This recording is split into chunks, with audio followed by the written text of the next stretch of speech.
Swastiastu. Shalom, nama budaya, salam sejahtera untuk kita semua. Halo semuanya, perkenalkan saya Andreas. Saya dari kelompok 1 kelas 11/4 Informatika. Nah, di sini kami akan menunjukkan video yang sangat menarik loh dengan judul model jaringan komputer. Disimak ya videonya. Nah, adapun tujuan dari pembuatan video ini yaitu kami dapat mengetahui apa itu model jaringan komputer dan juga kami bisa menjelaskan apa yang dimaksud dengan model OSI dan juga dapat menjelaskan apa itu TCP/IP. Nah, teman-teman, kalian tahu nggak sih apa itu model jaringan komputer? Jadi, model jaringan komputer adalah struktur atau kerangka kerja yang digunakan untuk memahami dan menjelaskan cara jaringan komputer berfungsi. Model ini membagi komunikasi jaringan dengan lapisan-lapisan dengan tugas dan tanggung jawab tertentu. Tujuan utama dari model jaringan komputer adalah menyederhanakan kompleksitas komunikasi jaringan, memfasilitasi interoperabilitas, serta menyediakan dasar untuk desain dan pemecahan masalah. Nah, dalam model jaringan komputer ini ada dua bagian. Bagian pertama yaitu model OSI dan bagian kedua yaitu TCP/IP. OSI adalah model referensi 7 lapisan diri yang dirancang oleh OSI. Yang pertama ada physical layer, berfungsi untuk mengirimkan data melalui sinyal fisik dan melalui transmisi seperti kabel atau gelombang radio. Contohnya ada konektor dan repeater. Dan kedua, data link layer, berfungsi menyediakan pengalamatan perangkat dan mengatur kesalahan di level data link dan mengatur format frame. Contohnya ada bridge dan switch. Yaitu network layer, berfungsi untuk mengatur pengamatan logis dan rute data dari pengirim ke penerima di seluruh jaringan. Contohnya router dan IP. Nah, selanjutnya yang keempat yaitu transport layer yang berfungsi untuk menyediakan pengiriman data end-to-end dan kontrol aliran data. Contohnya protokol TCP dan UDP. Kemudian yang kelima ada session layer atau lapisan sesi. Lapisan ini berfungsi untuk mengatur sesi komunikasi antara aplikasi. Contohnya ada protokol RCP dan protokol NetBIOS. Kemudian yang keenam ada presentation layer atau lapisan presentasi.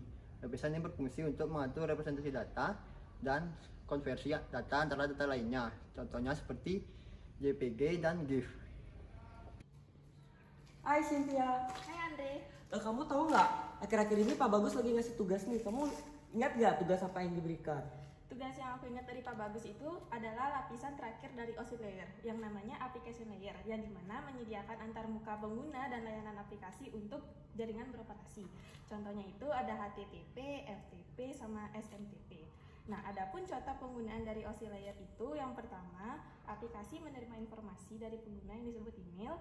Yang kedua, ada lapisan transfer yang mentransformasi data yang disebut segmen.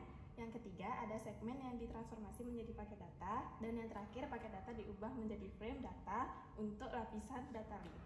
Oh gitu ya. Terima kasih ya infonya. Iya, Andre. TCP/IP atau Transmission Control Protocol Internet Protocol adalah kumpulan protokol komunikasi yang digunakan untuk menghubungkan perangkat-perangkat di jaringan komputer termasuk internet.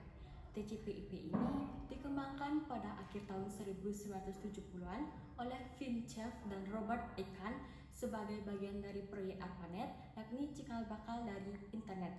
Dan TCP/IP ini menjadi standar resmi pada awal tahun 1980-an. Nah, selain itu, ada pun 4 kelebihan dari TCP/IP. Pertama, yaitu interoperabilitas, kedua, skalabilitas, ketiga, fleksibilitas, dan yang keempat atau yang terakhir yaitu standar terbuka. Jadi saya akan menjelaskan tentang protokol TCP atau IP dalam proses pengiriman data antar komputer melalui jaringan.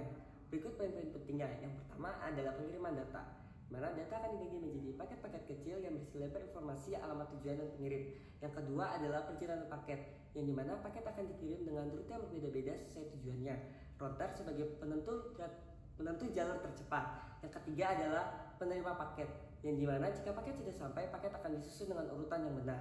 Yang keempat adalah penanganan kesalahan, yang dimana jika ada paket yang hilang atau rusak, penerima dapat meminta untuk paketnya dikirimkan ulang.